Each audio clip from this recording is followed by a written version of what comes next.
Em nome do Pai, do Filho e do Espírito Santo. Amém. Ave Maria, cheia de graça, o Senhor é convosco. Bendita sois vós entre as mulheres e bendito é o fruto do vosso ventre, Jesus. Santa Maria, Mãe de Deus, rogai por nós, pecadores, agora e na hora de nossa morte. Amém. Nossa Senhora de Fátima, rogai por nós. Santo anjo do Senhor, meu zeloso guardador, já que a ti me confio a piedade divina, sempre me rege, me guarde, me governe, me ilumine. Amém. São Gabriel, rogai por nós. São Rafael, rogai por nós. São Miguel, rogai por nós. Nossos santos anjos da guarda, rogai por nós. Em nome do Pai, do Filho e do Espírito Santo. Amém. Dando continuidade às nossas aulas da catequese, nós ainda estamos falando sobre o credo. Nós vamos entrar hoje, propriamente, no 8º artigo do credo, que é creio no Espírito Santo. Então nós vimos na última aula a questão da ascensão de nosso Senhor Jesus Cristo, que subiu ao céu de corpo e alma, e também sobre os novíssimos, sobre a morte, juízo, inferno e paraíso, o julgamento dos vivos e dos mortos que é realizado e que será realizado por nosso Senhor Jesus Cristo. Então nós vamos para o 8º artigo do credo, que diz: creio no Espírito Santo. Até aqui nós tínhamos falado da primeira pessoa da Santíssima Trindade, do Pai, do Criador, pelo menos é a Ele atribuído a criação de todas as coisas. Depois nós tínhamos entrado na segunda pessoa da Santíssima Trindade, que é o Redentor, é aquele que se encarnou no seio da Virgem Maria e que por nós pagou os nossos pecados e que nos redimiu. Mas está faltando a terceira pessoa da Santíssima Trindade, que é o Espírito Santo. Então é dele que nós vamos falar, pelo menos no início dessa aula de hoje. Então, nós devemos nos esforçar, nós devemos nos compenetrar de entender que todo cristão, todos nós precisamos saber, nós não podemos ignorar a terceira pessoa da Santíssima Trindade. Tem até um livro, se eu não me engano, do Padre Antônio Rui Marim, falando do Espírito Santo, dizendo que ele é o grande desconhecido. Por quê? Porque as pessoas não conhecem o Espírito Santo. Então, o que nos diz o Catecismo? Nós não podemos ignorar essa parte do símbolo, essa parte do credo, nem ter dela uma noção menos exata do que os artigos anteriores. Por isso, e aqui ele vai relatar um trecho das Sagradas Escrituras, por isso o apóstolo não tolerou que alguns dos efésios ignorassem a pessoa do Espírito Santo. Quando lhes perguntou se tinham recebido o Espírito Santo, eles responderam que nem sabiam sequer da existência do Espírito Santo. Então logo se informou: em que batismo, pois, fostes vós batizados? Com tais palavras deu a entender a absoluta necessidade de terem os fiéis uma noção clara do presente artigo. Então esse é um trecho em que São Paulo chega à comunidade de Éfeso, aos Efésios, e pergunta se eles são batizados. Eles dizem que sim, são batizados. E aí São Paulo diz: e recebestes o Espírito Santo? E eles dizem: nem ouvimos falar do Espírito Santo. E aí São Paulo pergunta: e que batismo foi que recebestes? Então eles explicam que receberam o batismo de João, o batismo do arrependimento, e aí São Paulo diz que agora virá um batismo que é do Espírito Santo, impõe as mãos sobre eles e eles recebem o Espírito Santo.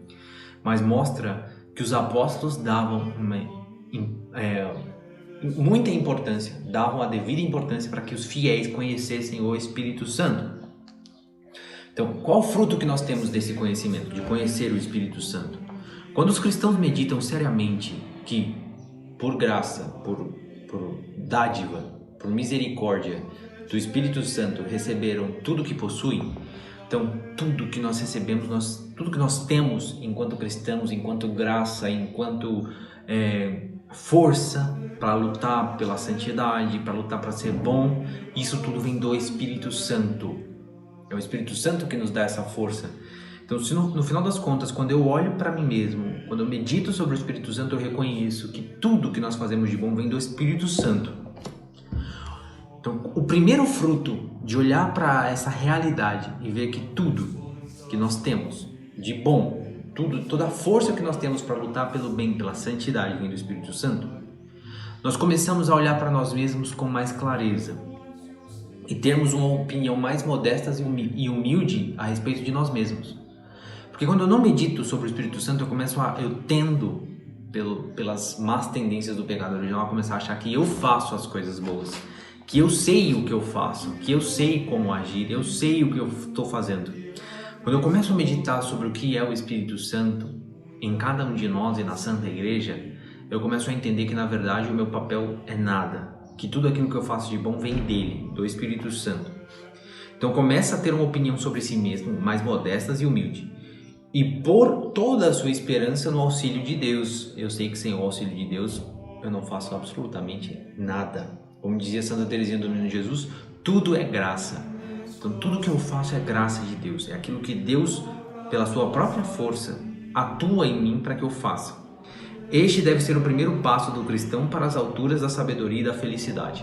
Então o primeiro passo que eu preciso dar, começar a entender que eu mesmo não consigo, que não é pelas minhas forças, que não é pela minha atitude, que não é pela minha própria força humana que eu vou conseguir fazer as coisas, mas sim por um auxílio da graça, e esse auxílio da graça vem pelo Espírito Santo. Então, é preciso começar a pensar nesse artigo, na pessoa do Espírito Santo, ao termo Espírito Santo, ou seja, o Espírito Santo é o nome dado à terceira pessoa, atribuído à terceira pessoa da Santíssima Trindade, é como nós conhecemos a terceira pessoa da Santíssima Trindade. Nós chamamos a terceira pessoa da Santíssima Trindade de Espírito Santo, mas, sem sombra de dúvidas, nós poderíamos dizer o mesmo do Pai e do Filho, pois que ambos são Espírito, o Pai é Espírito, nós estudamos isso, Deus é por Espírito. Então, as três pessoas são por Espírito. Então, o Pai é Espírito. O Filho é Espírito. O Pai é santo? Sim, o Pai é santo. E o Filho é santo? Sim, o Filho é santo. Então, eu poderia atribuir esse mesmo nome ao Pai e ao Filho. O Pai poderia ser chamado também de um Espírito Santo, ou Espírito Santo. O Filho também de Espírito Santo. Mas por que nós damos este nome à terceira pessoa da Santíssima Trindade, Espírito Santo, e não ao Pai e não ao Filho? Isso é a primeira parte que o Catecismo vai responder. É que de nossa parte confessamos que Deus é um puro Espírito, foi o que eu acabei de dizer. Além disso, aplicamos a mesma designação aos anjos e às almas dos justos. Portanto, é preciso entender que o povo não caia em erro pela ambiguidade da expressão. Então, quando eu digo Espírito Santo, um anjo que está no céu é um espírito e é santo? Sim, é um espírito e é santo. O Pai é um espírito e é santo? Sim, o Pai é um espírito e é santo. O Filho é um espírito e é santo? Sim, o Filho é um espírito e é santo. E a terceira pessoa da Santíssima Trindade é um espírito e é santo? Sim. Então são tudo iguais, são todas as mesmas coisas? Não, é a mesma pessoa, então? Não. E é isso que o Catecismo vai tentar explicar nesse primeiro momento. Então, o que se deve ensinar nesse artigo é que o nome Espírito Santo indica a terceira pessoa da Santíssima Trindade conforme o sentido que ocorre nas Sagradas Escrituras. Então, nós recebemos isso primeiramente das Sagradas Escrituras, algumas vezes no Antigo e com frequência no Novo Testamento. Assim rezava Davi: e não tireis de mim o vosso Espírito Santo. Nos Salmos, Davi diz isso. No livro da Sabedoria lemos a passagem: quem conhecerá os vossos desígnios, se não vos derdes a sabedoria, e das maiores alturas não lhe enviardes o vosso Espírito Santo, o vosso Santo Espírito. E noutro lugar, ele próprio a criou, a sabedoria no Espírito Santo. No Novo Testamento, recebemos a ordem de sermos batizados em nome do Pai e do Filho e do Espírito Santo. Lemos também que a Santíssima Virgem concebeu do Espírito Santo. São João Batista envia-nos a Cristo que nos batiza no Espírito Santo. Quando lemos as Escrituras, depara-se-nos a mesma expressão em muitos outros lugares. Então nós vamos vendo nas Sagradas Escrituras, em diversos momentos sendo citado o Espírito Santo. Ninguém deve estranhar que a terceira pessoa não conferisse nome próprio, como foi dado à primeira e à segunda pessoa. Então, como nós dissemos, o Espírito Santo poderia se aplicar para qualquer uma das três pessoas da Santíssima Trindade. Mas nós não devemos estranhar o porquê que a terceira pessoa não tem um nome como o Pai e o Filho. Tem um nome próprio a segunda pessoa e chama-se Filho, porque sua eterna origem do Pai se diz propriamente geração. Isso foi explicado nos artigos anteriores. Por conseguinte, como aquela origem é designada pelo nome de geração, assim damos o nome próprio de filho à pessoa que descende, e de pai à pessoa da qual descende. Como não se pôs designação particular à origem da terceira pessoa, mas veio a chamar-se sopro ou processão, segue-se que a pessoa assim produzida não leva nome próprio. Nós conhecemos um processo chamado geração. Os senhores são filhos de alguém, foram gerados por alguém, por um pai e por uma mãe. Então, quando existe um processo de geração, a própria linguagem humana, nossa linguagem, designa aquele que gera de pai e aquele que é gerado de filho. Como dentro da Santíssima Trindade, nós já falamos sobre isso, o Filho é gerado pelo Pai desde toda a eternidade. Como é o mesmo processo de geração, nós dizemos que aquele que gera é o Pai e aquele que é gerado é Filho, porque nós conhecemos, como que temos uma ideia desse processo, então nós sabemos que aquele que gera é Pai e aquele que é gerado é Filho. Mas com relação ao Espírito Santo, o que nos diz o credo? Aquele que procede do Pai e do Filho. Ou seja, nós não temos algo similar no linguajar humano, que diga, olha, daquele de quem procede se chama isso e aquele que procede se chama aquilo. Nós não temos um nome. Então, como não há um nome que explique esse termo, como no caso de pai e de filho tem um termo para explicar, para dar, então nós não temos como atribuir um nome. Então, por isso foi chamado Espírito Santo. Na razão humana, no linguajar humano, nós não teríamos um termo para dar para a terceira pessoa da Santíssima Trindade que explicasse como o Pai e o Filho é um nome que nós damos e que é explicativo do que acontece entre eles. Então, do Espírito Santo, nós não temos no nosso linguajar este termo, e por isso ele foi chamado Espírito Santo, é o que nos diz o Catecismo. Então, o próximo ponto que nós temos que aprender é assimilar. O Espírito Santo é Deus como o Pai e o Filho, igual a eles, da mesma onipotência, da mesma eternidade, de suma bondade e de infinita sabedoria. Da mesma natureza que a do Pai e do Filho. O Espírito Santo não é uma pessoa menor dentro da Trindade. Então o Pai e o Filho são Deus mesmo e o Espírito Santo é uma terceira pessoa, tá? Não, são três pessoas, mas o mesmo Deus. Então, no início da igreja houve muitos questionamentos sobre se o Espírito Santo seria Deus igual ao Pai e ao Filho. E São Basílio Magno foi alguém que respondeu este ponto de maneira excelente, um dos padres da igreja, afirmando que sim, o Espírito Santo é Deus como o Pai e o Filho, da mesma substância, igual em tudo ao Pai e o Filho. A única distinção entre eles são as pessoas. O Pai não é o Filho não é o Espírito Santo não é o Pai nem é o Filho, e assim sucessivamente. Eles não são um o outro, são três pessoas distintas, mas o mesmo Deus. Essa igualdade é bem expressa pela partícula em, quando dizemos creio no Espírito Santo. Colocamos-la junto ao nome de cada pessoa da Santíssima Trindade para exprimir a expressão de nossa fé. Então, creio em um só Deus, creio em Deus Pai, creio em Jesus Cristo e creio no Espírito Santo. Colocamos-la junto ao nome de cada pessoa da Santíssima Trindade para exprimir a extensão de nossa fé. Ora, essa doutrina é também corroborada por evidentes testemunhos das Sagradas Escrituras. São Pedro disse nos Atos dos Apóstolos: Ananias, por que tentou Satanás o seu coração para mentirdes ao Espírito Santo? Está lá no Atos dos Apóstolos, é uma história de um homem que vende um terreno para doar para a igreja, para São Pedro. Só que ele vende um terreno por um valor e ele vai até São Pedro com um valor menor do que o que ele tinha vendido e diz para São Pedro: olha, aqui está todo o valor que eu recebi do meu terreno e eu quero doar para a comunidade. E São Pedro pergunta: é realmente todo o valor?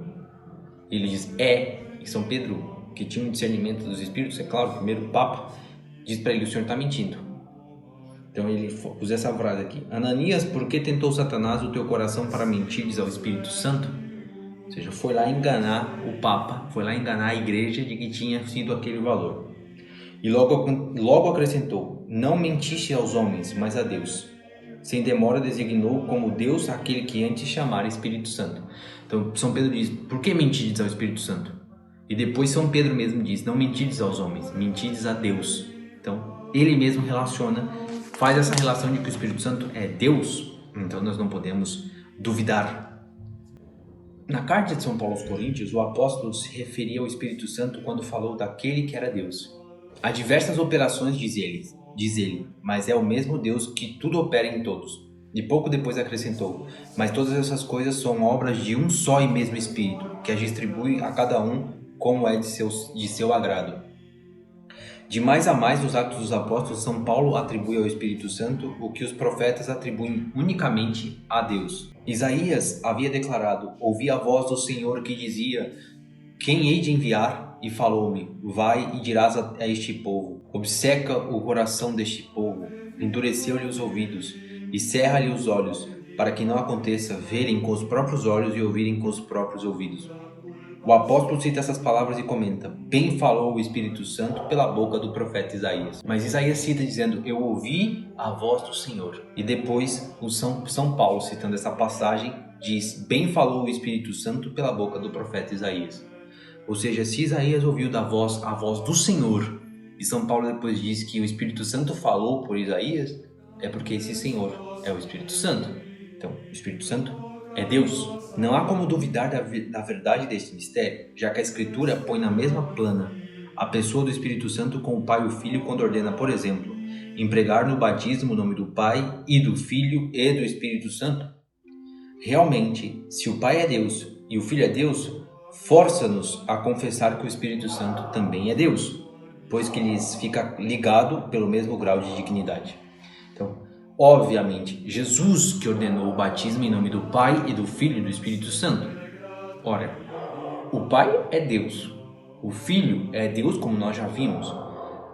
Se nós batizamos em nome do Pai e do Filho e do Espírito Santo, também nos força, é necessário que o Espírito Santo também seja Deus. Uma prova a mais é que nenhum fruto se pode tirar do batismo que fosse conferido em nome de alguma criatura. Porventura, fostes batizado em nome de Paulo? Pergunta o apóstolo, a fim de mostrar que tal batismo de nada lhes adiantaria para a salvação. Portanto, uma vez que nos batizamos em nome do Espírito Santo, cumpre confessar que ele é Deus. Ou seja, se eu me confessasse falando, eu te batizo em nome do Senhor Amaro, esse batismo não é válido. Por quê? Porque precisa ser batizado em nome de Deus, em nome de nosso Senhor Jesus Cristo, em nome do Espírito Santo, em nome de Deus Pai. Se é assim, o Espírito Santo é Deus. Outros argumentos que o Catecismo nos dá para que nós tenhamos muito claro de que sim, o Espírito Santo é Deus. Esta justa posição das três pessoas, em nome do Pai, do Filho e do Espírito Santo, pela qual se demonstra a divindade do Espírito Santo, podemos averiguá-la quer na Epístola de São João, na Carta de São João. Três são os que no céu dão testemunho: o Pai, o Filho e o Espírito Santo, e estes três são um só. Isso está na Carta de São João. Quer naquela gloriosa aclamação da Trindade Santíssima, que remata o ofício divino e os salmos: glória ao Pai, ao Filho e ao Espírito Santo, que a Igreja sempre colocou e que sempre reza, dando glória ao Pai, ao Filho e ao Espírito Santo. Afinal, uma grande confirmação dessa verdade é o que as Escrituras aplicam ao Espírito Santo todos os atributos que a fé nos ensina a serem próprios de Deus. Reconhece-lhe a honra dos templos quando, por exemplo, o apóstolo declara: ignoras talvez que vossos membros são templos do Espírito Santo? Atribui-lhe também as operações de santificar, de vivificar, de penetrar os arcanos de Deus, os pensamentos, os planos de Deus, de falar pela boca dos profetas, de estar em toda parte. Tudo isso só pode enunciar-se com relação à majestade divina. Tudo isso é atribuído ao Espírito Santo e, portanto, o Espírito Santo é Deus. Com a devida atenção, é preciso ainda explicar, é necessário que fique claro para nós que o Espírito Santo é Deus, mas que devemos confessá-lo como terceira pessoa da Santíssima Trindade, distinta, eu já falei isso, do Pai e do Filho, dentro da natureza divina e produzida pela vontade de um e de outro. Sem alegar outros argumentos da Escritura, a fórmula do batismo ensinada por nosso Redentor, por Jesus, mostra com evidência que o Espírito Santo é a terceira pessoa, que subsiste por si mesma na natureza divina, inteiramente, distinta de ambas as outras pessoas. Então, são três pessoas distintas, mas uma só natureza, são Deus. Assim o declara também o apóstolo na saudação: a graça de nosso Senhor Jesus Cristo, o amor do Pai e a comunhão do Espírito Santo estejam convosco. Que é a saudação que o sacerdote faz no início da missa. A graça de nosso Senhor Jesus Cristo, o amor do Pai e a comunhão do Espírito Santo seja com todos vós. Amém. Nós já vimos pelas provas das Sagradas Escrituras que as Sagradas Escrituras atribuem ao Espírito Santo que ele é Deus. Então, até aqui nós falamos. Por que do nome Espírito Santo, já que esse nome poderia ser atribuído a um anjo ou até mesmo às outras pessoas da Santíssima Trindade? É pelo fato de nós termos uma operação que é a procedência, procede do Pai e do Filho, que não há uma explicação no linguajar humano para aquele que procede, para aquele que é procedente, que dá procedência e aquele que procede. Então, como não há um nome para explicar esse ato, como há na geração, então ele recebeu o nome de Espírito Santo. Depois nós fomos passando pelas Sagradas Escrituras em diversos trechos mostrando que é atribuído ao Espírito Santo o nome primeiro de Espírito Santo e depois atribuições divinas, ou seja, o Espírito Santo é Deus. E que essas três pessoas, ele é a terceira pessoa da Santíssima Trindade e que é uma pessoa, ele não é o Pai, ele não é o Filho, ele é uma terceira pessoa, ele é a terceira pessoa da Santíssima Trindade. Portanto, não podemos confundir e achar que é uma pessoa só, que o Pai é o Filho, é a mesma pessoa, que o Pai, o Filho e o Espírito Santo são a mesma pessoa, só são mostrados com faces diferentes. Não, são três pessoas distintas. Prova de maior evidência é o acréscimo que a este artigo, ou seja, o artigo creio no Espírito Santo, fizeram os padres do primeiro concílio de Constantinopla, que estava presente, por exemplo, São Basílio, para rebaterem o ímpio desatino de Macedônio. Os macedônios não achavam que o Espírito Santo não era Deus, que ele era uma pessoa menor do que as outras pessoas. E creio no Espírito Santo. Então, como é a fórmula, este artigo dentro do credo niceno constantinopolitano? É assim: creio no Espírito Santo, Senhor que dá a vida e que procede do Pai e do Filho, e com o Pai e o Filho é adorado e glorificado, ele que falou pelos profetas. Então, é uma explicação um pouco mais abrangente. Apesar de, quando eu digo creio no Espírito Santo, eu estou dizendo tudo isso. Creio no Espírito Santo, o Senhor que dá a vida e que procede do Pai e do Filho, e com o Pai e o Filho é adorado e glorificado, é ele que falou pelos profetas. Então eu digo que ele é adorado, e adoração eu só dou a Deus. Então, obviamente o Espírito Santo é Deus, mas essa foi uma contribuição que os padres da igreja ali do Concílio de Constantinopla deram para o credo e colocaram neste credo niceno constantinopolitano esse trecho, como eu acabei de dizer.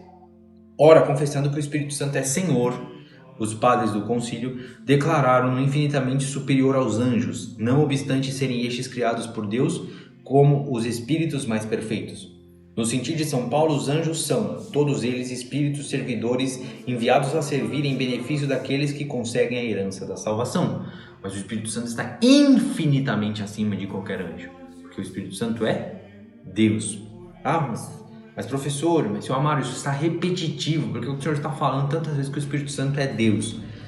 Eu sei que hoje isso é muito mais claro para a maioria dos católicos, mas durante um tempo houveram aqueles que questionaram que o Espírito Santo é Deus. E há muitos aqueles que ainda hoje ignoram que o Espírito Santo é Deus, não colocando-o e não dando a ele aquilo que realmente ele é.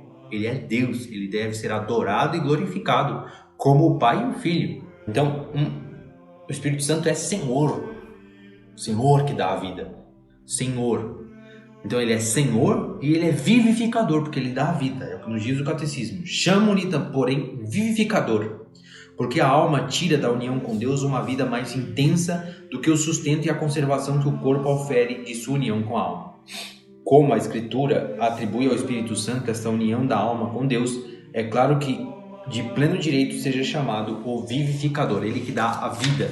Primeiro, ele que vem com a graça para infundir a alma na criança, dando a vida àquele corpo. Mas também pela graça de Deus, que depois vai ser recebida, que é vinda do Espírito Santo, em que ele vai receber a vida divina.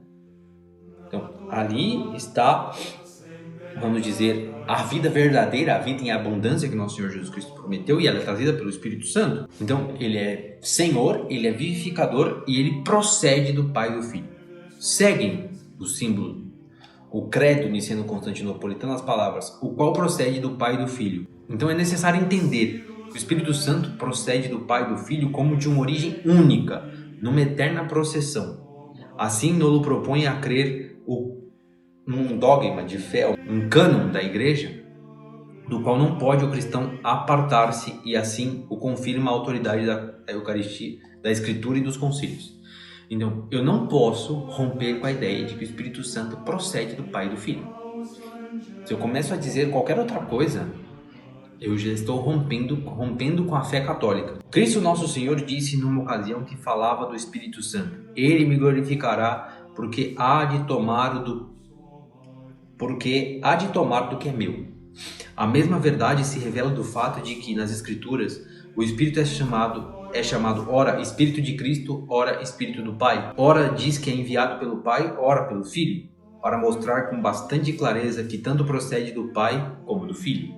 Então, Nosso Senhor Jesus Cristo, nós estamos vivendo, amanhã nós celebramos o Pentecostes, nós vamos ver as passagens, nós lemos ao longo dessa semana nos Evangelhos, as passagens em que Nosso Senhor Jesus está dizendo: é necessário que eu vá para que eu envie o Espírito Santo, é necessário que eu vá para que os senhores recebam o Espírito Santo. Ora, é dito como se o Espírito Santo fosse enviado pelo Pai, ora como se ele fosse enviado pelo Filho. Ora diz o Espírito do Pai, ora diz o Espírito do Filho, o Espírito de Cristo. Então, para mostrar que ele procede de ambos. Diz São Paulo: quem não possui o Espírito de Cristo, esse não lhe pertence. Escrevendo aos Gálatas, o mesmo apóstolo chama-lhe Espírito de Cristo. Enviou Deus aos vossos corações o Espírito de seu Filho, que clama: Abba, Pai. No Evangelho de São Mateus é chamado Espírito do Pai. Não sois vós quem fala, mas o Espírito de vosso Pai. Na última ceia, Nosso Senhor explicou-se assim: o Consolador que eu vos hei de enviar, o Espírito da verdade, que do Pai procede, ele dará testemunho de mim. Noutra parte, afirma que o mesmo Espírito Santo será enviado pelo Pai, o Espírito Santo que o Pai há de enviar em meu nome. Ora, tal linguagem se refere à processão do Espírito Santo. A processão do Espírito Santo mostra, pois, claramente que o mesmo procede de ambos, Pai e Filho. São estes os pontos que se devem entender da procedência do Pai e do Filho. Então, ora, nas Sagradas Escrituras, São Paulo está dizendo o Espírito do Filho. Vós recebestes o Espírito de Cristo, vós recebestes o Espírito do Filho, que clama Abba, Pai. Mas Nosso Senhor Jesus Cristo, em outro momento, dizendo: eu vou enviar o Espírito do Pai. Então, se é o Espírito do Pai e é o Espírito de Cristo, sim, porque procede de ambos. Então, é a doutrina católica sendo explicada com as Sagradas Escrituras. Há muitos que questionam que o que nós acreditamos não está nas Sagradas Escrituras, pois está nas Sagradas Escrituras. Nós fincamos a nossa fé nas Sagradas Escrituras, mas nós sabemos, pela Igreja Católica, interpretar as Sagradas Escrituras. Então, quais são os efeitos que o Espírito Santo traz a nós, na nossa alma? Então, o primeiro ponto, as operações em geral. O que o Espírito Santo faz? É preciso ainda entender que existem certos efeitos sublimes e certos dons preciosos que são próprios do Espírito Santo e que dele nascem e se derivam, como de uma fonte inexaurível de bondade. Ainda que as operações exteriores da Santíssima Trindade são comuns às três pessoas, muitas delas se atribuem de modo particular ao Espírito Santo, para entendermos que partem do infinito amor de Deus para conosco. Já que o Espírito Santo procede da vontade divina, do amor, nós já falamos sobre isso. As características, as propriedades próprias do Espírito, do ser espiritual, é a inteligência e a vontade. Então, da inteligência gerou Nosso Senhor Jesus Cristo. Da vontade, do amor, procedeu o Espírito Santo. Então, como ele é procedente do amor, da vontade, as obras que envolvem o amor de Deus são atribuídas normalmente ao Espírito Santo, como santificar-nos, como santificar os membros da igreja, é um amor de Deus para conosco, nós atribuímos ao Espírito Santo. Então, já que o Espírito Santo procede da vontade divina, enquanto abrasada de amor, é óbvio que as operações atribuídas de modo particular ao Espírito Santo promanam do soberano amor de Deus para conosco. Só estou repetindo o que diz o Catecismo. Por isso é que o Espírito Santo se chama dom por excelência. Conceito que exprime uma doação feita por benevolência, a título gratuito, sem nenhum interesse de retribuição. Sendo assim, devemos reconhecer com piedosa gratidão que os bens e benefícios que de Deus temos recebido, se o apóstolo pergunta: que temos nós de que Deus não tenhamos recebido? Todos eles nos foram concedidos por graça, por misericórdia do Espírito Santo. Então, este é o primeiro ponto. Tudo que nós temos de operação em nós, de santificação, de dons, de graças, foram operados em nós. Nós atribuímos isso ao Espírito Santo. Há, porém, várias operações do Espírito Santo.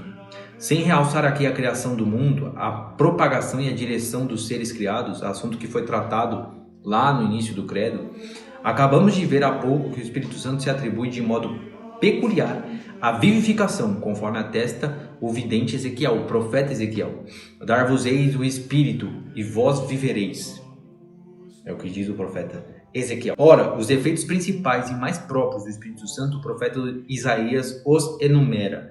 O espírito da sabedoria e inteligência, o espírito de conselho e de fortaleza, o espírito de ciência e de piedade, o espírito de temor de Deus. Então aqui são os dons do Espírito Santo. Temor de Deus, piedade, ciência, fortaleza, conselho, inteligência e sabedoria. Estes efeitos se chamam dons do Espírito Santo e por vezes levam até o nome de Espírito Santo. Por conseguinte, quando ocorre nas Escrituras o nome de Espírito Santo, é com muita prudência que Santo Agostinho nos manda averiguar se designa a terceira pessoa da Santíssima Trindade ou apenas seus dons e operações. Então, às vezes, as Sagradas Escrituras falam de um dom que é próprio do Espírito Santo, ela diz que é o Espírito Santo agindo, mas é um dom. Então, Santo Agostinho diz, quando estivermos lendo as Sagradas Escrituras, ora, a palavra Espírito Santo vai estar sendo empregada para a terceira pessoa da Santíssima Trindade, ora ela vai estar sendo empregada para um dom que essa terceira pessoa colocou na alma daquele profeta, daquele apóstolo e assim sucessivamente. Esses dois sentidos diferem tanto entre si quanto cremos que o Criador difere das coisas criadas. Então nós precisamos entender isso por quê? Porque quando nós vemos um dom do Espírito Santo em nós ou em outro, primeiro nós sabemos que ali está verdadeiramente um cristão e que ali está atuando o Espírito Santo. Outro ponto, infusão da graça de Deus. Então, o Espírito Santo vivifica, o Espírito Santo distribui os dons e o Espírito Santo infunde a graça santificante, é o que nos diz o Catecismo.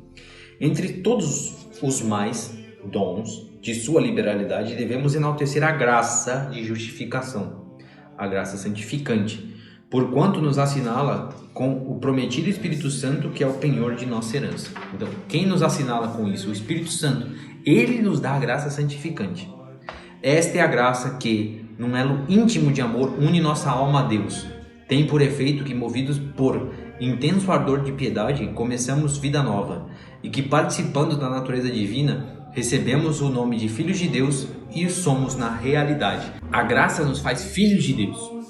Portanto, nós somos filhos de Deus, nós somos pela graça. E essa graça nós recebemos pelo Espírito Santo. Eu vou enviar também, junto para os senhores, um link de um curso que está na plataforma dos Arautos sobre a graça. Depois nós estudaremos a graça ainda no nosso catecismo. Mas para aqueles que já quiserem começar a acompanhar, é interessantíssimo essas aulas sobre o Espírito Santo, sobre a graça que o Espírito Santo nos dá.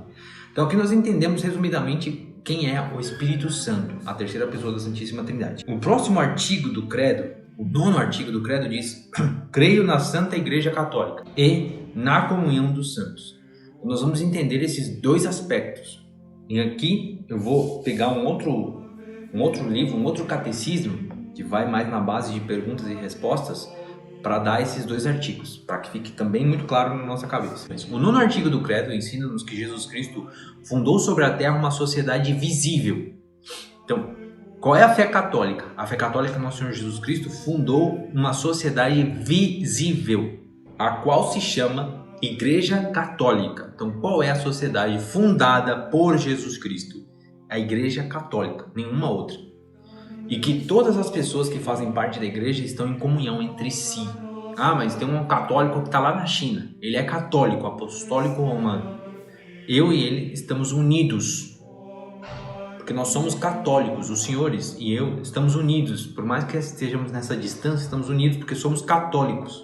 Por que depois do artigo que trata do Espírito Santo, nós acabamos de falar do Espírito Santo, se fala imediatamente da Igreja Católica? Por que a igreja fez isso? Por que ela uniu? Depois de falar do Espírito Santo, ela fala da igreja. Depois do artigo que trata do Espírito Santo, se fala imediatamente da Igreja Católica para indicar que toda a santidade da mesma Igreja procede do Espírito Santo, que é o autor de toda a santidade. Então nós vimos até agora, o Espírito Santo é o santificador, é o vivificador, é aquele que dá vida, é aquele que dá graça, é aquele que santifica. Pois bem, este Espírito Santo que dá a vida, ele dá essa vida através da Igreja Católica. O que quer dizer a palavra igreja? A palavra igreja quer dizer convocação ou reunião de muitas pessoas. Isso quer dizer a palavra igreja. Então, se é uma convocação, quem nos convocou ou chamou para a igreja de Jesus Cristo? Quem fez esse convite? Quem fez essa convocação? Então, vocação, convocação. Vocação vem de vocare, chamar. Então, quem me chamou?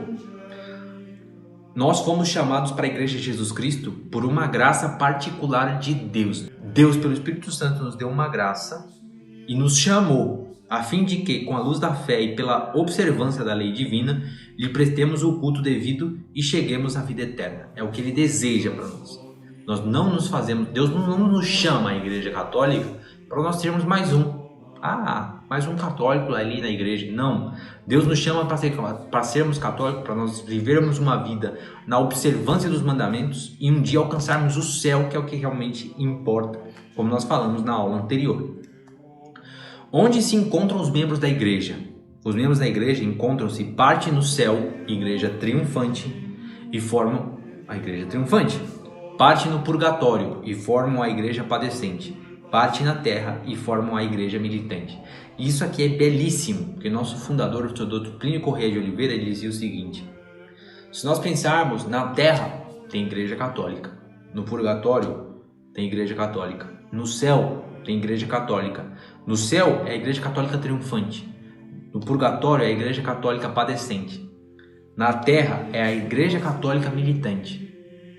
O único lugar onde não há igreja católica é o inferno.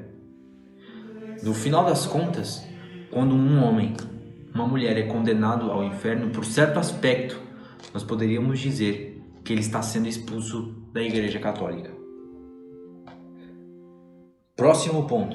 Essas diversas partes da igreja constituem uma só igreja? Então, a igreja no céu, a igreja no purgatório, a igreja na terra, uma igreja só? Sim, essas diversas partes da igreja constituem uma só igreja e um só corpo, porque tem a mesma cabeça que é Jesus Cristo, o mesmo Espírito que as anima e as une, e o mesmo fim, que é a fidelidade eterna, que uns já estão gozando e que outros esperam. Então, nós estamos unidos aos santos que estão no céu, unidos às almas do purgatório, unidos a todos os católicos do mundo. Nós estamos unidos porque nós somos uma só igreja e temos uma só cabeça, que é nosso Senhor Jesus Cristo. A qual das partes da igreja se refere principalmente este nono artigo? Este artigo, creio na Santa Igreja Católica, se refere principalmente à igreja militante, que é a igreja em que estamos atualmente. Então eu creio nessa igreja que nós estamos agora, aqui na Terra, eu e cada um dos senhores que está aí. Então há uma divisão. Primeiro ponto, ele falou primeiramente da igreja em geral, depois da igreja em particular, é o que vai nos dizer o catecismo. O que é a Igreja Católica? A Igreja Católica é a sociedade ou reunião de todas as pessoas batizadas que, vivendo na terra, professam a mesma fé e a mesma lei de Cristo. Participam dos mesmos sacramentos e obedecem aos legítimos pastores, principalmente ao Romano Pontífice. Então, características da Igreja Católica. Primeiro, é uma união de todos os batizados, é uma reunião, uma sociedade de todas as pessoas que são batizadas, que professam a mesma fé. Não é eu professo qualquer fé e eu estou unido. Não, professam a mesma fé e a mesma lei de Cristo, os mandamentos, tem que seguir os mandamentos. Participam dos sacramentos, tem que participar dos sacramentos. E obedecem aos legítimos pastores, principalmente ao Romano Pontífice. Tem os bispos, tem os sacerdotes, mas tem o Romano Pontífice, que é o Papa, que ordena toda a igreja, que é que está acima, né? É o doce vigário de Cristo na terra, é o doce Jesus na terra, o Santo Padre e o Papa. Dizem precisamente o que é necessário para alguém ser membro da igreja. Então, o que eu faço para ser membro da Igreja Católica? Para alguém ser membro da igreja é necessário estar batizado, crer e professar a doutrina de Jesus Cristo, participar dos mesmos sacramentos, reconhecer o Papa e os outros legítimos pastores da igreja. Ou seja, se a igreja é isso, para eu ser membro eu tenho que viver isso. Então, para ser membro, primeiro eu tenho que ser batizado. crer e professar a doutrina de Jesus Cristo. Então eu tenho que ser batizado e professar a doutrina que nosso Senhor Jesus Cristo ensinou, participar dos mesmos sacramentos e reconhecer o Papa e os outros legítimos pastores da igreja. Pergunta: quem são os legítimos pastores da igreja? Os legítimos pastores da igreja são o Pontífice Romano, o Papa, que é o pastor universal, e os bispos. Além disso, sob a dependência dos bispos e do Papa, tem a parte no ofício dos pastores, os outros sacerdotes e especialmente os párocos. Então, dentro de uma paróquia, dentro de uma comunidade, o superior daquela comunidade exerce também autoridade sobre o seu povo. Por que o catecismo está dizendo que o Romano Pontífice, que o Papa é o pastor universal? Porque Jesus Cristo disse a São Pedro, primeiro Papa: Tu és Pedro, e sobre esta pedra edificarei a minha igreja, e dar-te-ei as chaves do reino dos céus. E tudo que ligares na terra será ligado no céu, e tudo que desligares na terra será desligado também no céu. E disse-lhes mais: Apacenta os meus cordeiros, apacenta as minhas ovelhas. Ou seja, deu poder ao Romano Pontífice, ao Papa, sobre toda a terra. Tudo que ligares na terra será ligado no céu, e tudo que desligares na terra será desligado no céu. Então, ele é um pontífice universal. Então, olha a pergunta. Então, não pertence à Igreja de Jesus Cristo a sociedades de pessoas batizadas que não reconhecem o Romano Pontífice por seu chefe? Então, eu tenho uma comunidade de pessoas que se batizou, mas não reconhecem o Papa como chefe da Igreja. Todos os que não reconhecem o Romano Pontífice por seu chefe não pertencem à Igreja de Jesus Cristo. Como se pode distinguir a Igreja de Jesus Cristo de tantas sociedades ou seitas fundadas pelos homens e que se dizem cristãs? Tem muitos que se dizem cristãos. Como é que eu distingo a verdadeira Igreja de Jesus Cristo dessas outras? Pode-se distinguir a verdadeira Igreja de Jesus Cristo de tantas sociedades ou seitas fundadas pelos homens e que se dizem cristãs por 4 notas características. Ela é una, santa, católica e apostólica. Então, é as 4 características da Igreja de Jesus Cristo. O que quer dizer una? Digo que a verdadeira igreja é una, porque os seus filhos de qualquer tempo ou lugar estão unidos entre si na mesma fé, no mesmo culto, na mesma lei e na participação dos mesmos sacramentos, sob o mesmo chefe visível, o Romano Pontífice. Não poderia haver mais de uma igreja? É uma pergunta. Não pode haver mais de uma igreja. A resposta da igreja, hein? Resposta que todo católico tem que crer. Não pode haver mais de uma igreja. Porque assim como há um só Deus, uma só fé e um só batismo, assim também não há nem pode haver senão uma só igreja verdadeira. Mas não se chamam também igrejas o conjunto dos fiéis de uma nação ou de uma diocese? Chamam-se igrejas também o conjunto dos fiéis de uma nação ou de uma diocese, mas são sempre porções da Igreja Universal e formam com ela uma só igreja. Então eu poderia dizer, a igreja aqui da diocese de Campo Limpo é uma igreja? É, mas ela é uma igreja que está unida à Igreja Universal, que é a Igreja Católica. Se te perder essa união, ela deixa de ser igreja. Por que dizes então que a verdadeira igreja é santa? Então a primeira característica é una, porque ela é uma só. Ela tem que estar dentro dessa característica de ser una, de ser uma só, com uma só fé, um só batismo, um só Senhor, os mesmos sacramentos, a mesma fé. Senão eu perco e quebro essa característica da igreja e aí eu deixo de ser a igreja de Cristo. Então, por que ela é santa? Chamo a verdadeira igreja de santa porque Jesus Cristo, a sua cabeça invisível, é santo.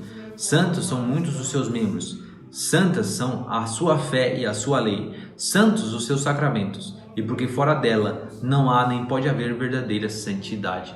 Olha a explicação de São Pio X, Papa da igreja, santo. Então, a igreja é santa. Primeiro, porque Jesus Cristo, que é a cabeça invisível, é santo. Ele é santo, ele é Deus, ele é a santidade. Santos são muitos dos seus membros. Então, os santos canonizados, reconhecidos, as pessoas que são santas. Santa também é a fé da igreja é santa. Aquilo que a igreja acredita, aquilo que é doutrina, aquilo que nós estamos estudando, isso aqui é santo. Porque foi o nosso Senhor que ensinou que é a santidade. Então a sua fé e a sua lei são santas. Os sacramentos que os senhores estão se preparando para receber são santos os sacramentos. E porque fora dela não há, não pode haver verdadeira santidade. Ninguém pode ser santo fora da igreja católica. Então, una, santa, católica. Por que diz que a igreja é católica? Chama a verdadeira igreja de católica, que quer dizer universal. A palavra católica quer dizer universal, porque abrange os fiéis de todos os tempos, de todos os lugares, de todas as idades e condições, e porque todos os homens do mundo são chamados a fazer parte dela. Então, a igreja reúne todos, o mundo inteiro, todos os fiéis, de todos os tempos, de todos os lugares. Isso é a igreja reúne todos os fiéis de todos os tempos, desde o primeiro santo, lá nos primeiros anos, até o último católico, eles estão unidos. Por isso ela é católica. E porque também ela tem em si todos os meios de santificação. Então ela abarca em si todos os meios de santificação. A igreja é católica. E nós chamamos também ela de apostólica. A verdadeira igreja chama-se também apostólica porque remonta sem interrupção até os apóstolos. Porque crê e ensina tudo o que creram e ensinam os apóstolos. E porque é guiada e governada pelos legítimos sucessores dos apóstolos. Porque a verdadeira igreja se chama também romana. Então, eu já vi que ela é una, santa, católica, apostólica. Por que ela é apostólica? Porque nós conseguimos remontar até os apóstolos. Então, os bispos vão voltando e eles foram, uma hora, um dos sucessores, dos antecessores deles, foi um apóstolo. Então, eles vieram dos apóstolos. E porque a doutrina que é ensinada na igreja é apostólica. Então, aquilo que é dogma é porque os apóstolos ou o próprio nosso Senhor Jesus Cristo ensinou. E por que ela é chamada romana? Chama-se também romana porque os 4 caracteres da unidade, santidade, catolicidade e apostolicidade se encontram só na igreja, que tem por chefe o bispo de Roma, sucessor de São Pedro. Então, porque ela tem sua sede em Roma, porque o bispo de Roma é o Papa, e porque a união de todas as outras características, a unidade, a santidade, a catolicidade, a apostolicidade, tudo se encontra na única igreja, e essa igreja responde ao Papa que está em Roma, ela é romana. Como é constituída a Igreja de Jesus Cristo? A Igreja de Jesus Cristo é constituída como uma sociedade verdadeira e perfeita. Ela é uma sociedade perfeita.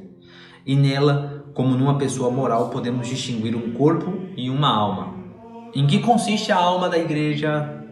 A alma da igreja consiste no que ela tem de interior e de espiritual, isto é, a fé, a esperança e a caridade, os dons da graça e do Espírito Santo, e todos os tesouros celestes que lhe provieram dos merecimentos de Cristo Redentor e dos santos. E o corpo da igreja? Em que consiste? Nós falamos que a igreja tem uma alma, que é as virtudes teologais, fé, esperança e caridade, que é a graça de Deus, que é os dons do Espírito Santo. Então, todos os merecimentos, tudo aquilo que veio de nosso Senhor Jesus Cristo e dos santos. Mas e o corpo? O corpo da igreja consiste no que ela tem de visível e de externo, quer na associação de seus membros, quer no seu culto e no seu ministério de ensino, quer no seu governo e ordem externa. Tudo isso é a igreja, é o corpo da igreja. Então, visivelmente os membros da igreja, os bispos, a hierarquia da igreja, o ministério de ensinar, a doutrina da igreja, aquilo que a igreja ensina, aquilo que a igreja traz para cada um de nós, é o corpo visível da igreja. Para nos salvarmos, basta sermos de qualquer maneira membros da igreja? Não basta para nos salvarmos o sermos de qualquer maneira membros da igreja, mas é preciso que sejamos seus membros vivos, ou seja, temos que estar em graça.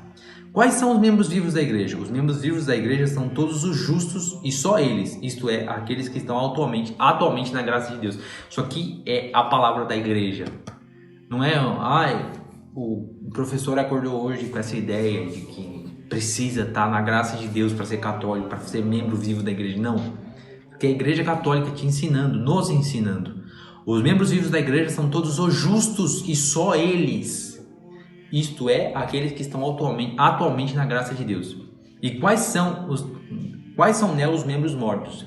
Membros mortos da igreja são os fiéis que estão em pecado mortal.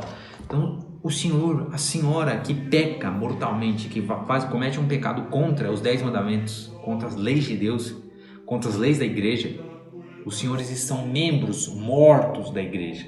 Quem quer ser morto? Ninguém quer.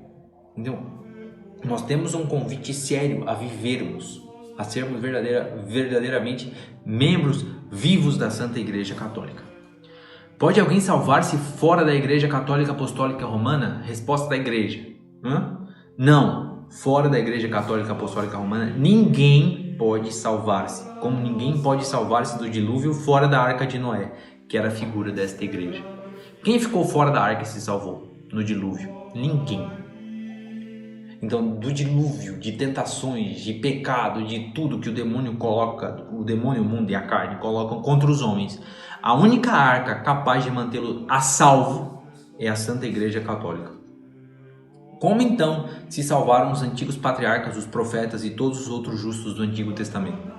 Todos os justos do Antigo Testamento se salvaram em virtudes da fé que tinham no Cristo, que haveria de vir, e por meio do qual eles já pertenciam espiritualmente a esta igreja, que essa igreja é o corpo de nosso Senhor Jesus Cristo. Então, quando eles criam em Cristo, os profetas, os patriarcas esperavam o Redentor, de alguma maneira eles já pertenciam à igreja católica, e por isso se salvaram. Mas quem se encontrasse sem culpa sua fora da igreja pode salvar-se? Então, olha, é uma pergunta que já entra com as exceções. As respostas até aqui são as respostas que realmente é o padrão, vamos dizer assim. Está fora da igreja, está fora da graça de Deus, não vai se salvar. Fora da igreja católica não há salvação. Mas vamos supor que alguém sem culpa, ou seja, não tem culpa alguma de estar fora da igreja. Quem, encontrando-se sem culpa sua, quer dizer, em boa fé, fora da igreja, tivesse recebido o batismo ou tivesse desejo, ao menos implícito, de o receber, e além disso procurasse sinceramente a verdade e cumprisse a vontade de Deus o melhor que pudesse, ainda que separado do corpo da igreja, estaria unido à alma dela e portanto no caminho da salvação. Olha a exceção e olha como tem que ser. A pessoa sem culpa sua, ela não pode, eu conheço a igreja e não quero ir, não é isso. Então ela tem que estar de boa fé, ela não conhece a igreja católica, mas ela tem vontade, ela tem desejo de cumprir a verdade, ela tem desejo do batismo, mesmo que ela não conheça o batismo. Mesmo implícito, ela não diz, mas ela, no fundo ela tem esse desejo. Ela procurasse viver sinceramente a verdade e cumprisse a vontade de Deus que está na alma da pessoa, está no coração, impresso no coração os mandamentos. O melhor que pudesse, ainda que separado do corpo da igreja, estaria unido à alma dela e, portanto, no caminho da salvação. Então, isso é uma exceção e, para que esteja no caminho da salvação, precisa passar por todos esses critérios. A pessoa tem que estar de boa fé, ela não conhece a igreja, ela tem vontade de viver a verdade, ela queria viver a vontade de Deus, ela luta por isso, mesmo sem conhecer a igreja, e nesse caso, por esse desejo da verdade, por esse desejo do sublime, por esse desejo de Deus, Deus pode dar a ela a graça da salvação. E quem, sendo embora membro da igreja, não pusesse em prática os seus ensinamentos, este se salvaria? Então aqui vem uma pergunta, essa é a pergunta no final dos contos para os tempos de hoje. Um católico não praticante, aqui católico com aspas, ele se salva? Vamos dizer o que a igreja ensina. Quem sendo muito embora membro da igreja católica não pusesse em prática os seus ensinamentos, este seria membro morto e portanto não se salvaria.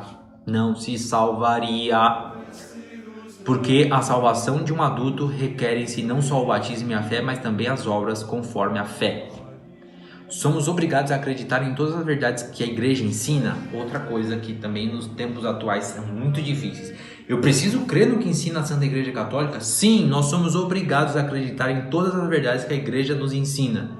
E Jesus Cristo declarou que quem não crê já está condenado.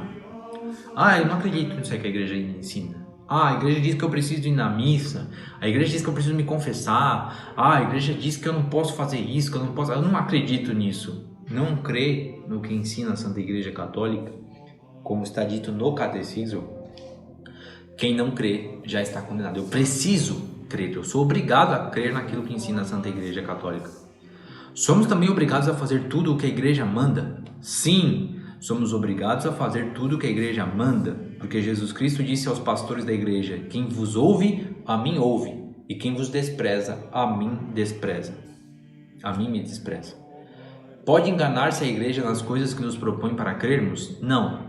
Nas coisas que nos propõe para crermos, a igreja não pode enganar-se, porque segundo a promessa de Jesus Cristo, é sempre assistida pelo Espírito Santo.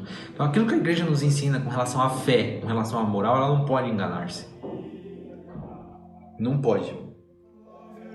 A igreja católica é então infalível? Sim, a Igreja Católica é infalível. Por isso, aqueles que rejeitam as suas definições perdem a fé e tornam-se hereges.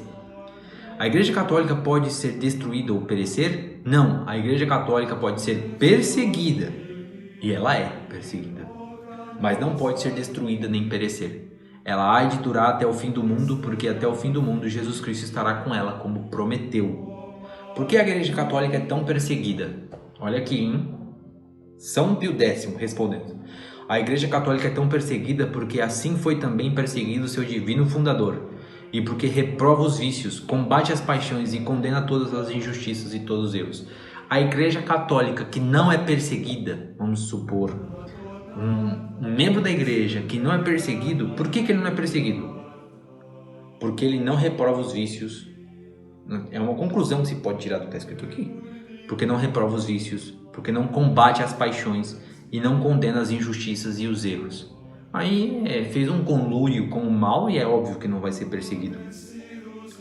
Há outros deveres do católico para com a igreja? Todo e qualquer cristão deve ter para com a igreja um amor ilimitado. Ame a Santa Igreja Católica.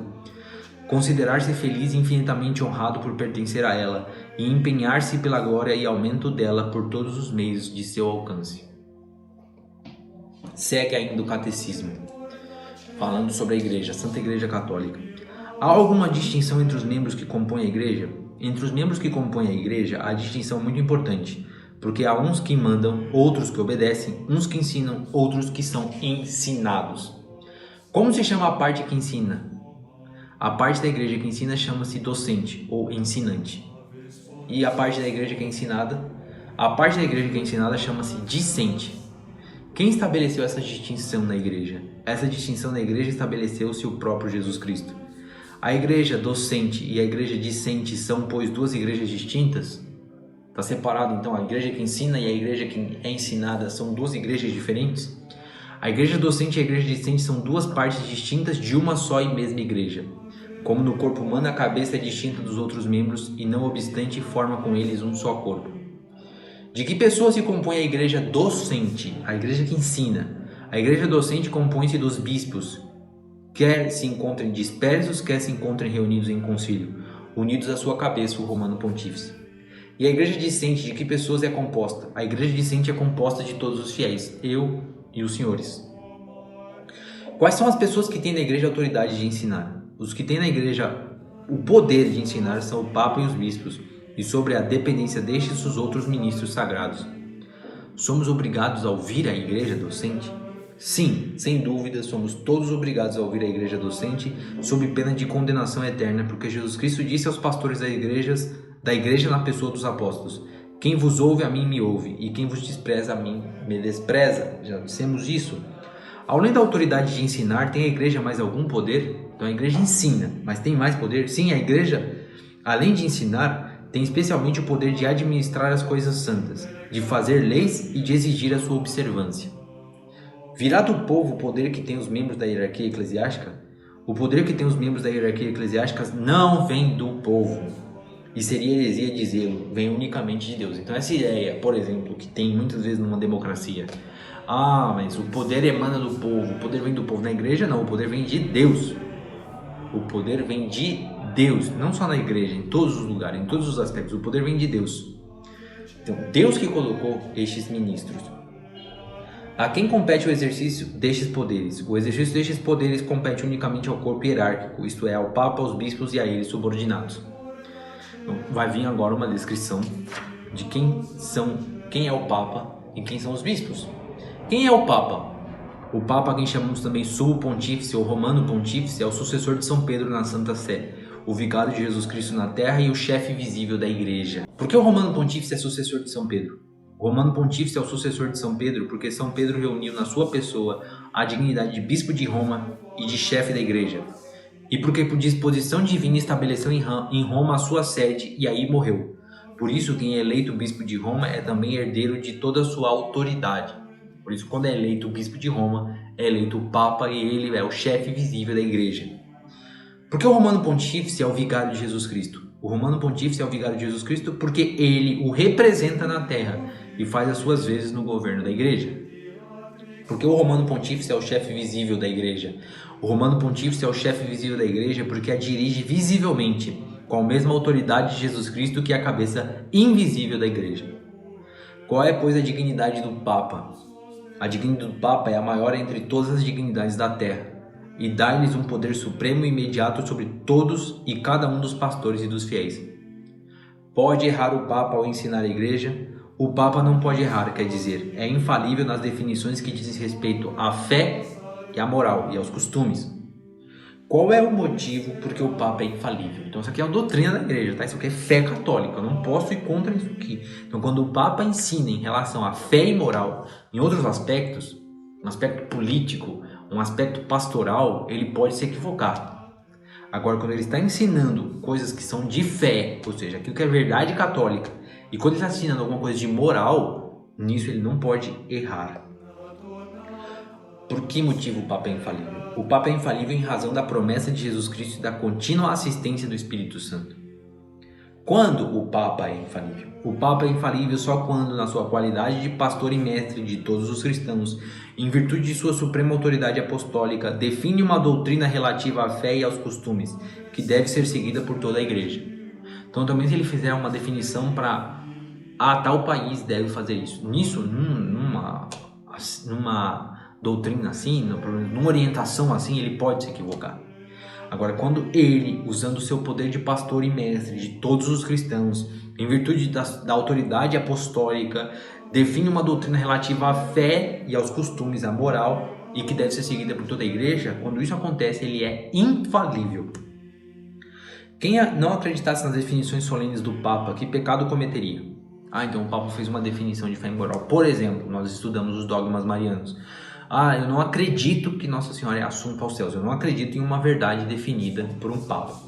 Quem não acreditasse nas definições solenes do Papa ou ainda só duvidasse delas, pecaria contra a fé, é pecado. E se obstinasse nessa incredulidade, já não seria católico, mas herege. Eu não acredito em tal dogma. Foi lá, percebeu que está nessa dúvida, confessou, conversou com um padre, conversou com alguém, tentou entender. Mas não, eu não quero saber, isso está errado. Deixa de ser católico, se torna um herege, rompido com a igreja, fora da igreja católica. Para que fim Deus concedeu ao Papa o dom da infabilidade? Deus concedeu ao Papa o dom da infalibilidade a fim de que todos estejam certos e seguros da verdade que a igreja ensina. Ou seja, se eu não tivesse certeza que o Papa ensina é verdade, ele ensina aí, uns questionariam, outros aceitariam e a igreja viraria uma loucura. Então, naquilo que se diz a respeito da fé e moral, o Papa ensinou, nós temos que seguir, é verdade.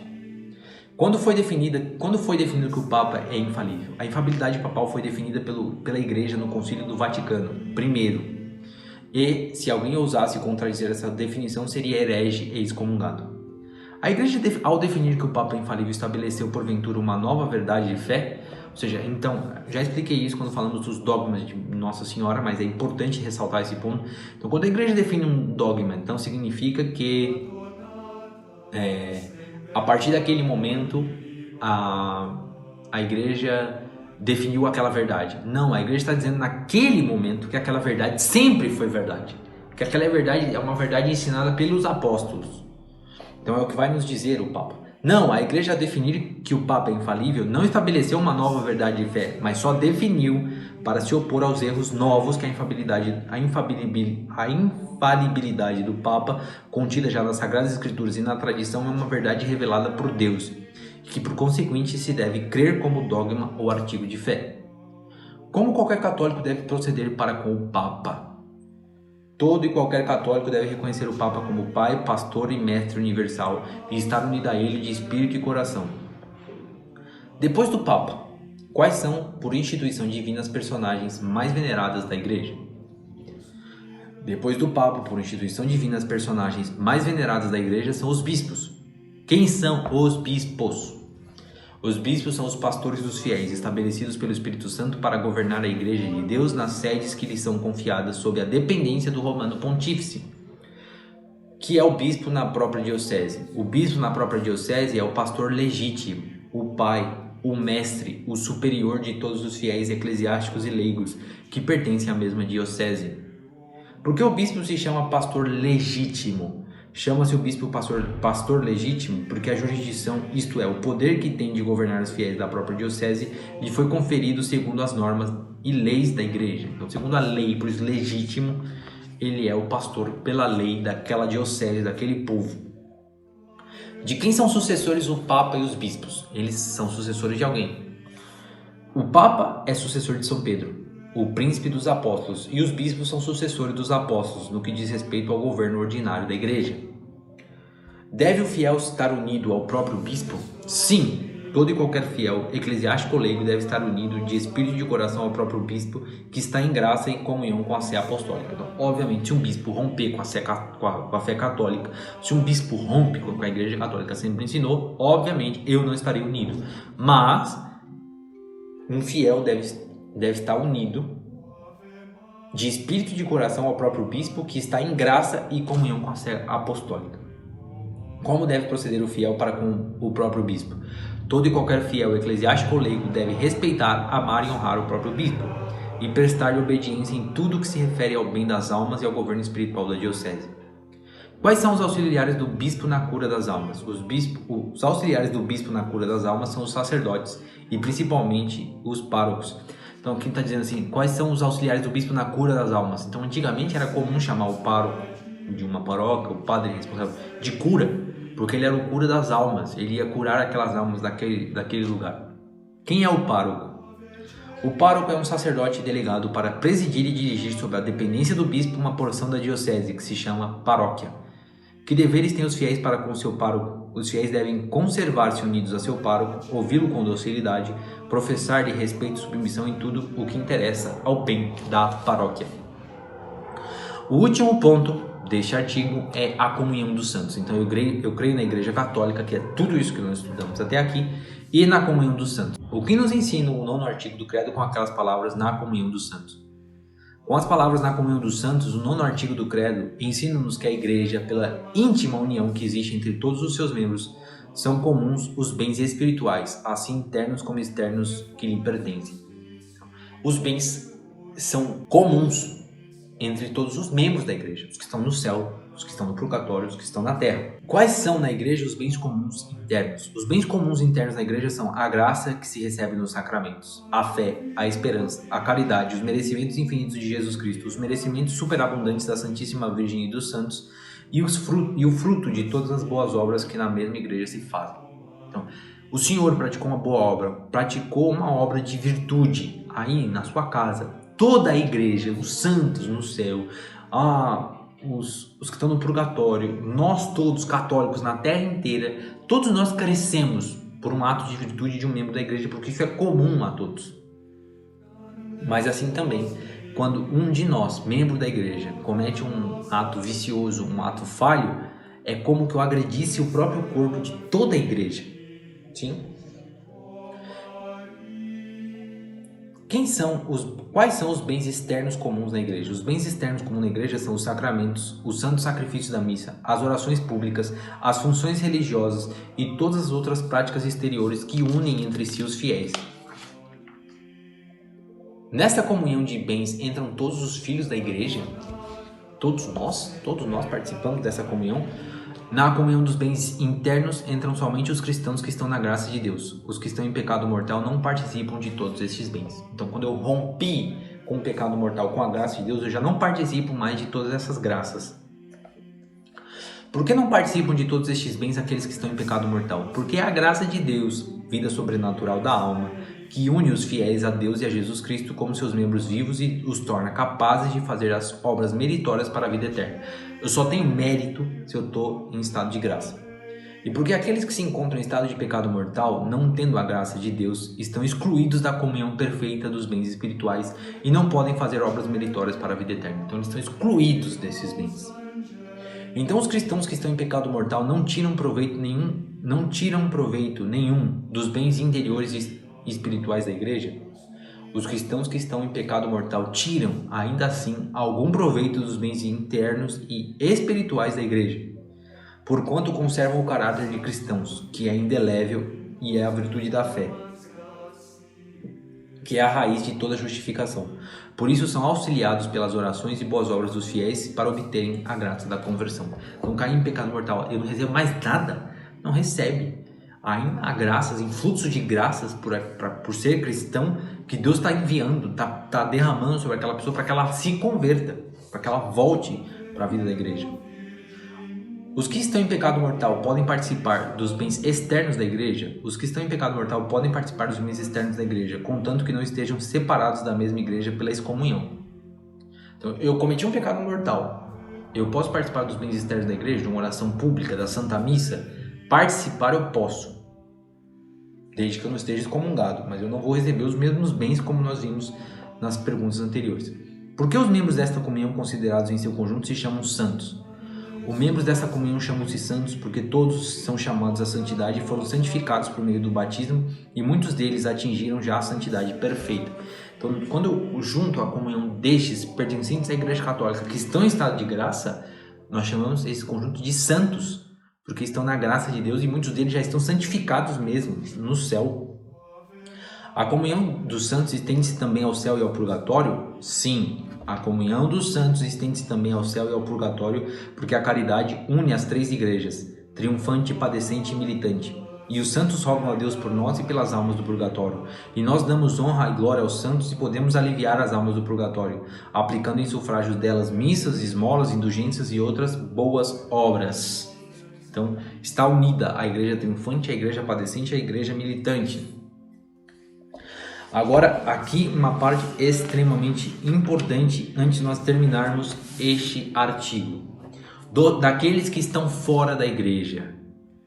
Quem são os que não participam da comunhão dos santos? Aqueles que não participam da comunhão dos santos são, na outra vida, os condenados, ou seja, os que estão no inferno, obviamente estão fora da igreja. E nesta vida, aqueles que não pertencem nem à alma nem ao corpo da igreja, quer dizer, aqueles que estão em estado de pecado mortal e se encontram fora da verdadeira igreja.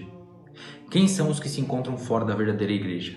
Agora, olha bem, presta atenção. Quem são os que estão fora da verdadeira igreja? Estão fora da verdadeira igreja os infiéis, os judeus, os hereges, os apóstatas, os cismáticos e os excomungados. A igreja está falando.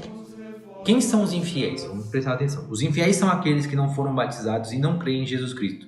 Seja porque creem e adoram falsas divindades, seja acreditam em coisas que não são deuses, como Deus, como os idólatras, seja porque, embora admitam um único Deus verdadeiro, admitem que existe um Deus verdadeiro, não creem em Cristo Messias, não creem em Jesus Cristo, nem como vindo na pessoa de Jesus Cristo, nem como havendo de vir ainda.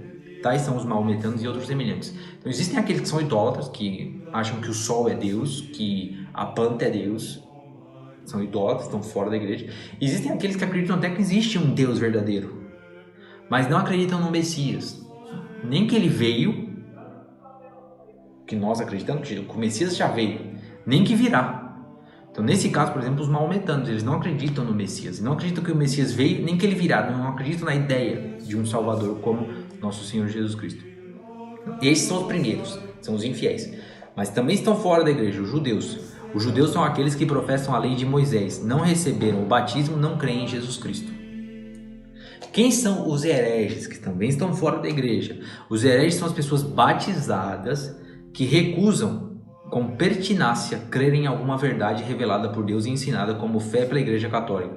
Por exemplo, os arianos, os nestorianos, nós vimos essas duas heresias, e várias outras seitas dos protestantes, que nós muitas vezes conhecemos como os evangélicos, estão fora da igreja católica. Quem são os apóstatas? Os apóstatas são aqueles que abjuram, isto é, renegam com ato externo a fé católica que antes professavam. Então, sou um católico e professo algo contrário à fé católica, nego algo, renego alguma coisa da igreja católica. Eu caí em apostasia. Quem são os cismáticos? Os cismáticos são os cristãos que, não negando explicitamente dogma algum, se separam voluntariamente da igreja de Cristo ou dos legítimos pastores. Eu não quero mais a igreja católica. Apesar de crer no que a igreja católica diz, eu não quero mais ser católico. Eu caí num cisma, eu rompi, cisma, é dar cisão, é cortar, rompi com a igreja católica. Quem são os excomungados?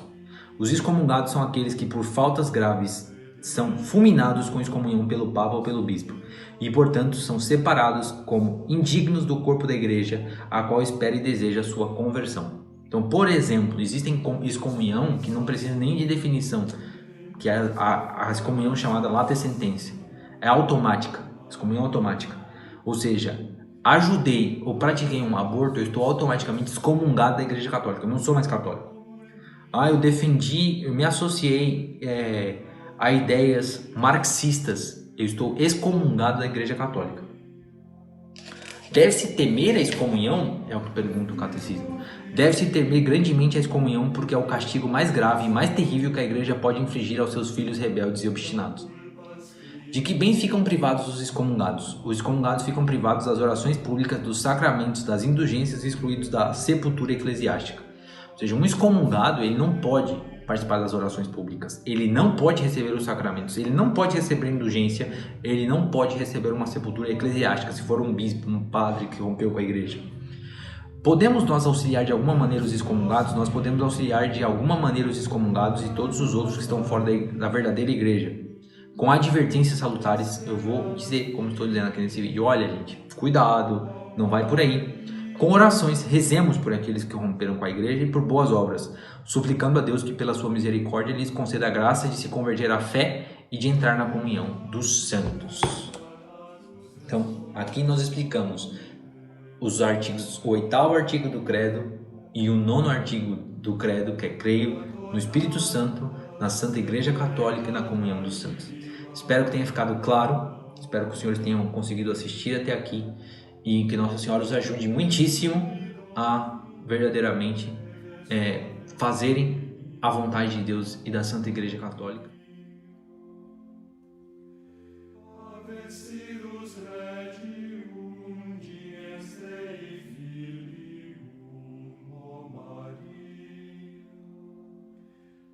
Ave